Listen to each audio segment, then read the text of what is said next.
What is going on, football fans? Back at it with another New York Giants video. I'm excited. I got one of my favorite Giants creators. He's going to be on the channel Friday. Going to release this tomorrow, so that'll be Tuesday. So hopefully you guys enjoy this interview. I got OGR Sports, that was formerly known as One Giant Rebuttal, on the channel. Thank you for coming on, man. Thank you for having me. Thank you for the invite. You got it, man. Obviously, we're going to talk some Giants football, the team that we both know and love. And by the way, it is Giants. It is Giants. So everybody knows. So where do you want to start, OGR? We got a lot. We got some current events. We could talk a little bit about the. Where do you want to start? I'm gonna let you. Do you want to start on the Gettleman conference call today? I guess that's a good place to start. Yeah, let's start with the Gettleman conference call. What did you think there? From what he had to say.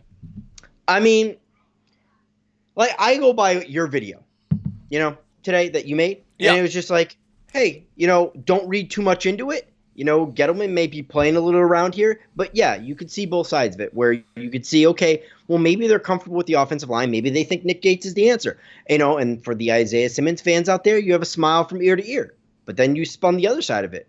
Well, he said, just because he said depth doesn't mean he's not going to take a tackle in the first round. I mean, and we know that it was, like the whole Leonard Williams things. I think that's the answer we all expected. Like, he's not going to go back on that. Like, right. he knows, pump the brakes. I'd rather not talk about that. I know I made the mistake. Right. Yeah, no, I think people saw the word depth and they got excited if they're Simmons people, like you said. But my counter argument to that is, first off, Gettleman's not going to tell you what he's going to do. He doesn't want teams to know what he's going to do. So I don't read much into it at all. But the way I could spin that, I could say, well, maybe he wants Nick Gates and Cam Fleming to be the depth, and he might want to get a starter in the draft. So there's no telling. And then obviously he had that other quote that said that I kind of hit home with, was where he basically didn't commit to saying that he's going to take the best available player.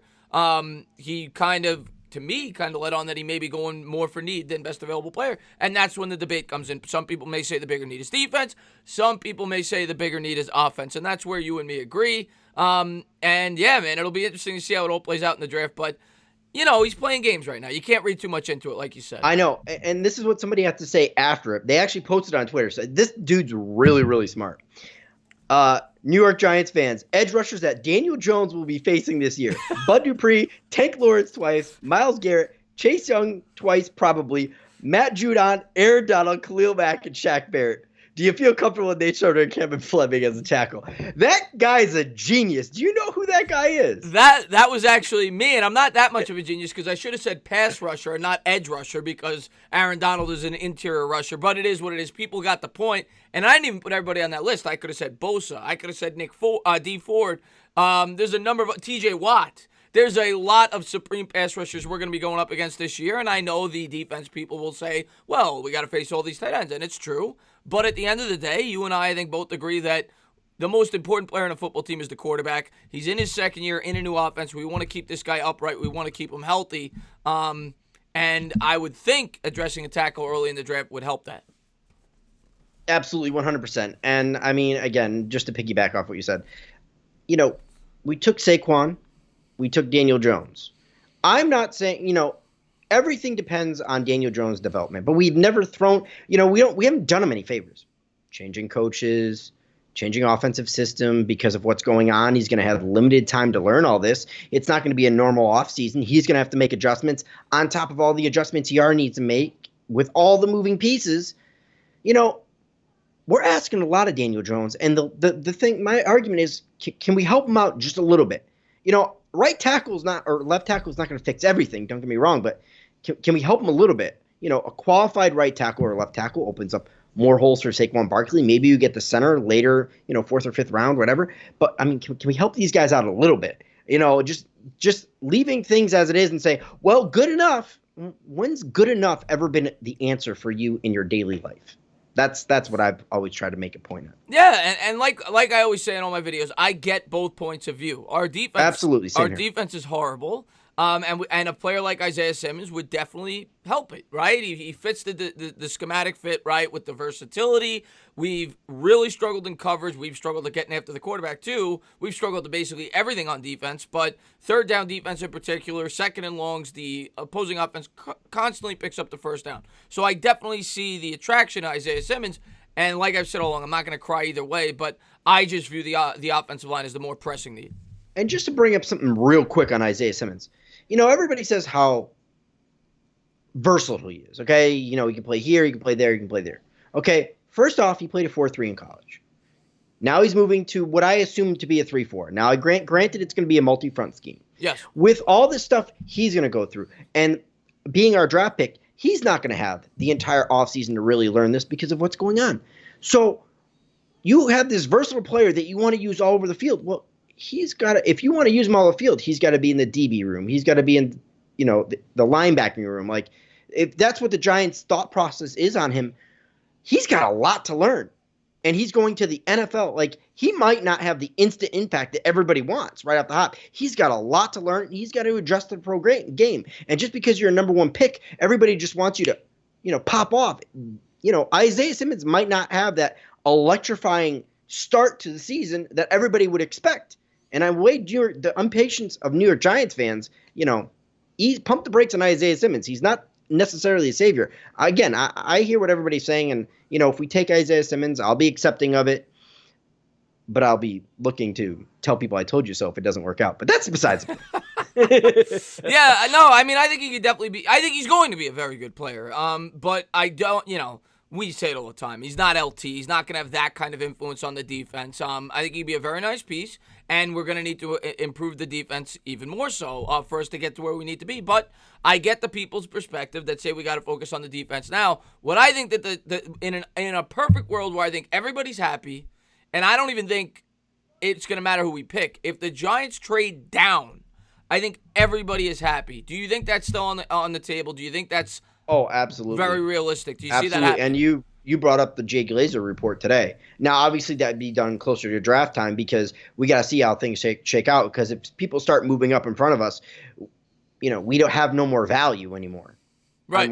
Unless the quarterbacks really start flying off the board, if they go Burrow and then Tua goes right to the Redskins and they surprise everybody. Okay, I could see people who want Herbert or Love because those are your next two guys. Yeah. So I could see, a big rush to get to the top of the draft. But if that doesn't happen and Burrow goes 1 and then whatchamacallit goes Chase Young goes 2, and let's say the Lions take Okudah. Well, there's no rush to get to the top of the draft. Where are Giants draft partners right there?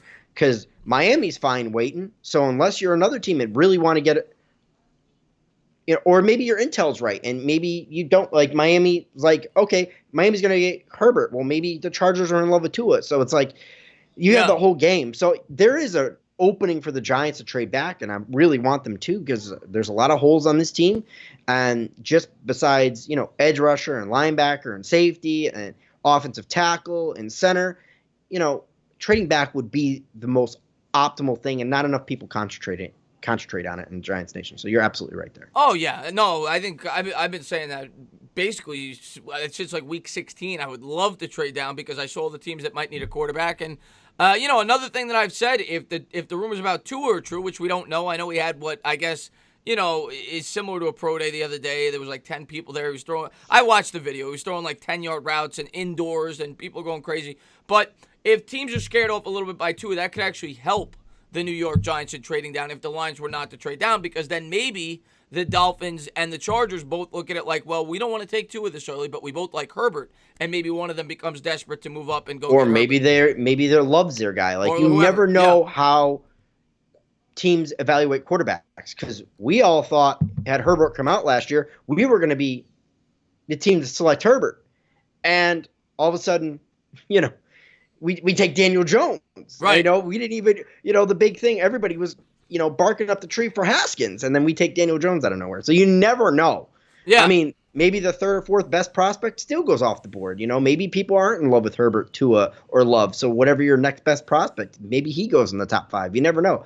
The draft, it really is crazy, and you never know how teams really evaluate a player. So. And right now, if you were doing a mock draft today, let me get your scenario. If they stay at 4, who do you think the Giants take? And if they trade down, who do you think the Giants take? And then I want to see how it might influence the second round. All right. So right now, the Giants. I've never heard any rumors about Jedrick Wills for the Giants. So I know I heard the worst rumors. I've heard the Becton There's been a rumors. I've lot heard, of worse rumors recently. oh yeah, Andrew Thomas. I haven't heard a lot about a Jedrick Wills, but yet he's secretly what probably the top one or two. Like that's usually your 1-2, right? Right. I mean, And maybe he's got the connection to Joe Judge, Alabama. yeah. So nobody's talked about Jedrick Wills. So my pick for the Giants because that's who I want it to be, and I think because they haven't really discussed it, maybe it is. Maybe they're using Wirfs or anybody else as a smokescreen because of the athlete that Wirfs and Becton are. So Jedrick Wills 4, and then if I really had to pick a second rounder, because obviously we didn't take defense, a lot of people in this position want to take the center. I like the kid from Wisconsin, so I think I can get that guy in the 4th, 5th round and still have a starting center. So my pick would be Antoine Winfield Jr. You want the coverage safety.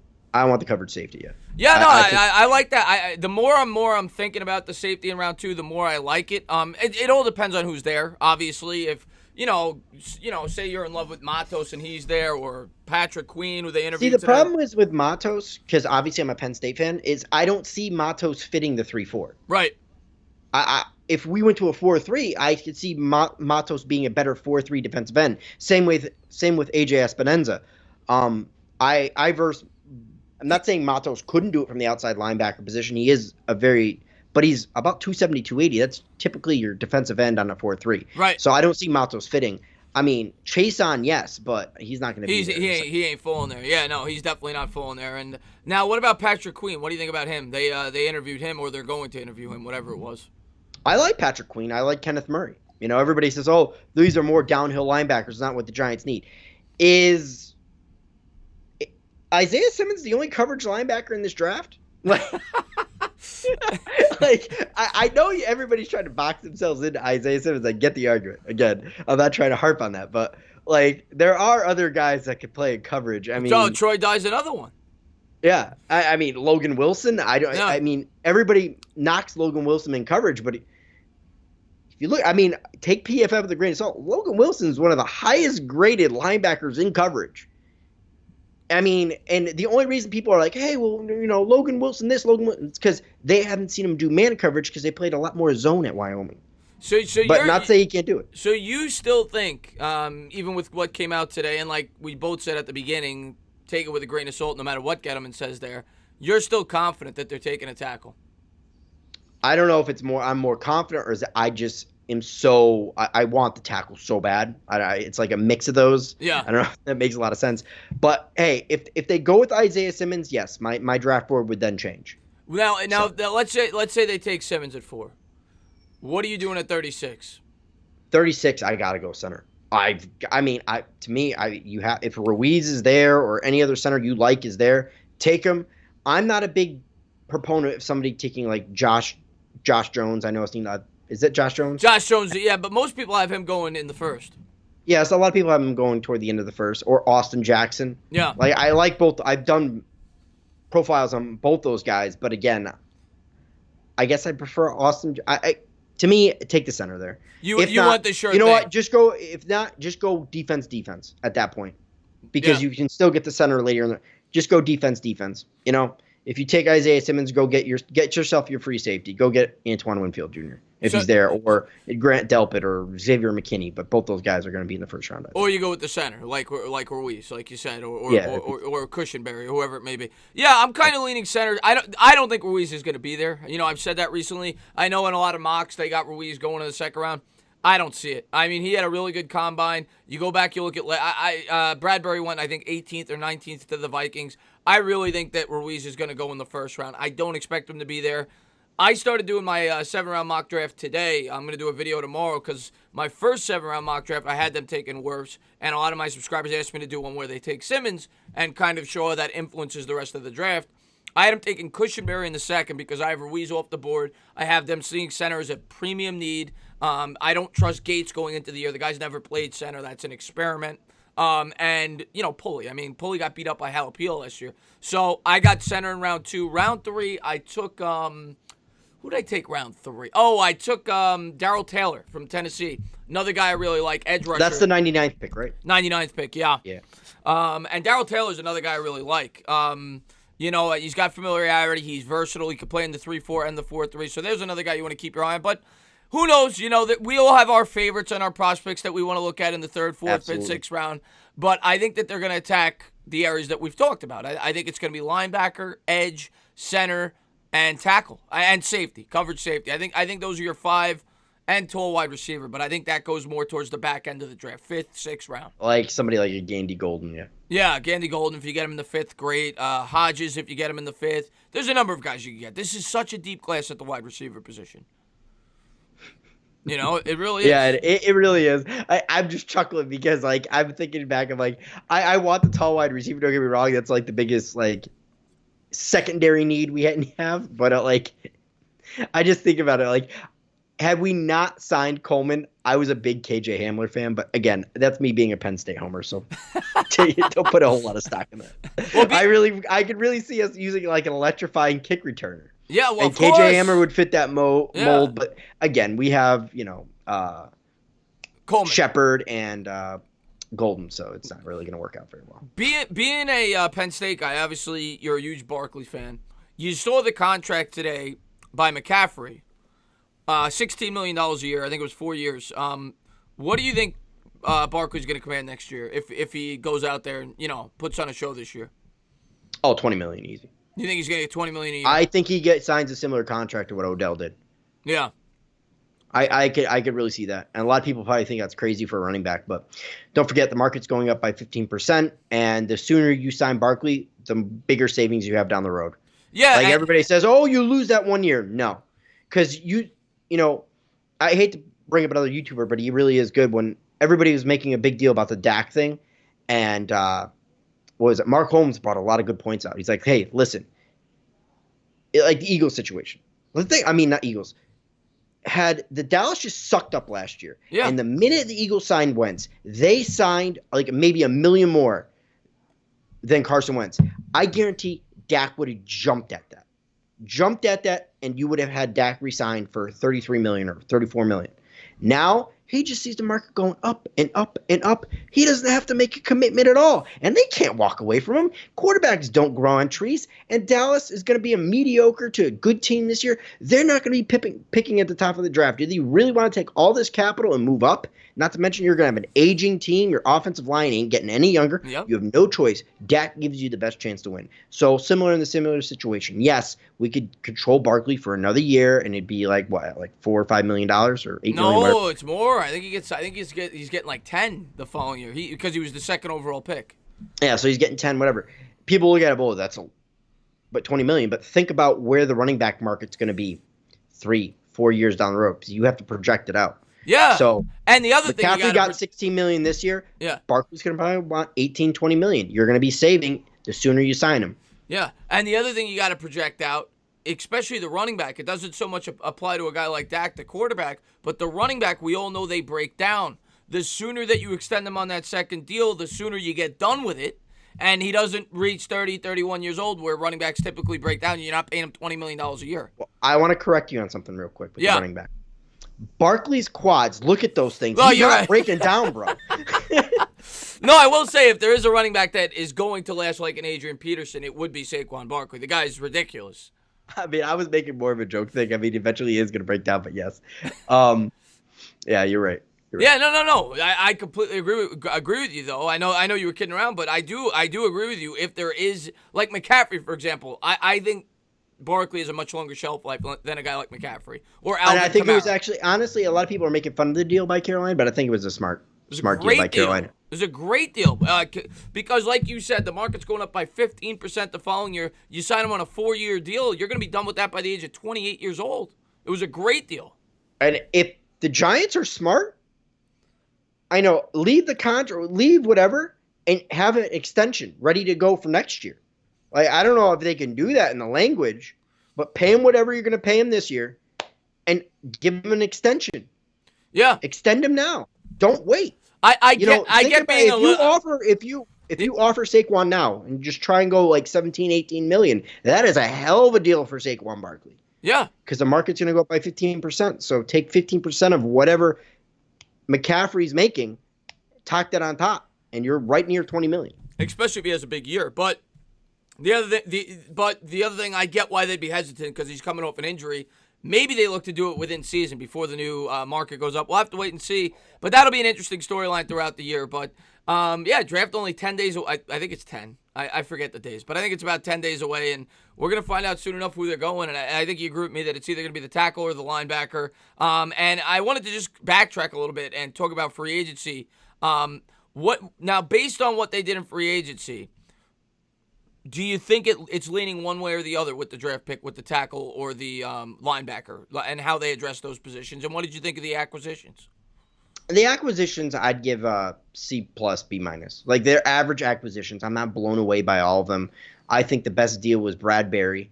It's good that they, didn't sign big long-term contracts like they had done with previous free agents. But at the end of the day, they were okay. I'm not blown away. And even Dave Gettleman said the same thing in his press conference, and he brought up a lot of good points in that press conference. Like, hey, look at, we use guys that we were familiar with. Maybe there's better guys, but we can't check these. We can't, what's the word I'm looking for?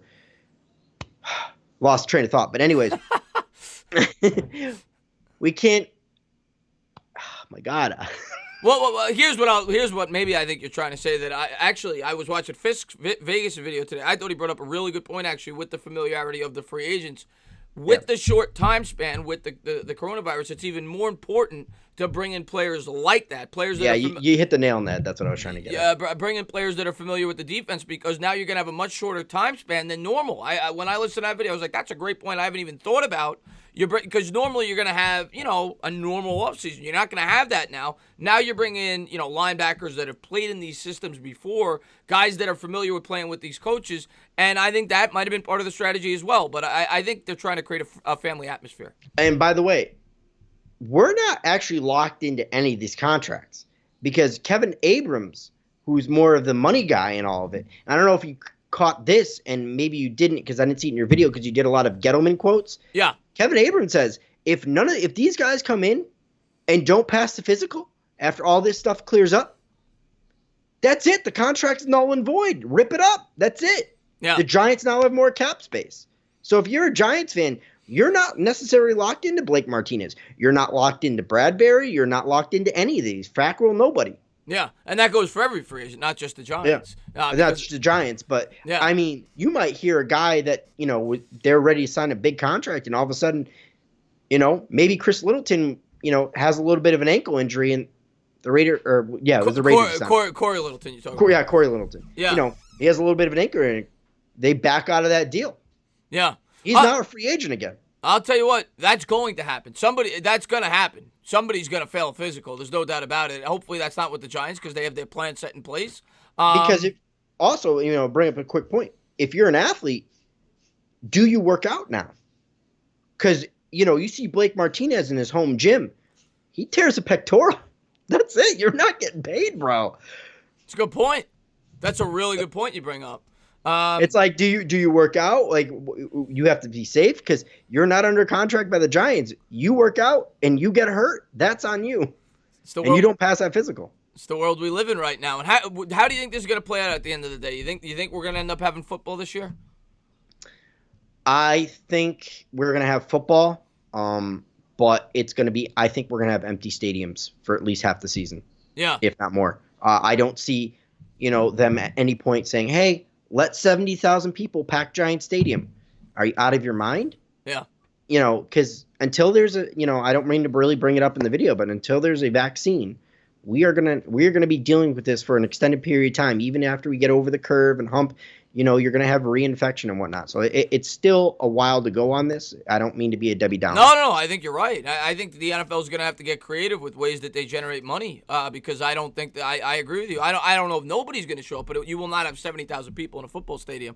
And bring up another thing. I mean, we want to meet this year. Yeah. I don't know if that's gonna happen. Well, maybe we'll meet at a bar instead of actually at the game. Maybe we'll go to a bar or something. Who knows? We'll spend the weekend watching football. Hopefully, if there is a season, I think there will be. And I can't wait till the draft and seeing how it all plays out. And like I said, we're gonna find out in just 10 short days. And I'm looking forward to talking to you about it on Friday. And hopefully we do a good job on the mock draft tonight. But OGR, man, I just want to say thank you so much for coming on. And I should have said at the beginning, if you guys have been watching the entire 25 minutes, I want you guys to go into the link in the description. I'll be sure to have it in the pinned comment, and subscribe to OGR Sports, one of the best Giants YouTube guys on the platform. Always love talking to OGR whenever I get the opportunity. Great guy, and looking forward to doing more stuff with him in the future, man. Thank you for coming on, Jeff. I appreciate it. Thank you. You got it. You got it, buddy. Keep up the great work.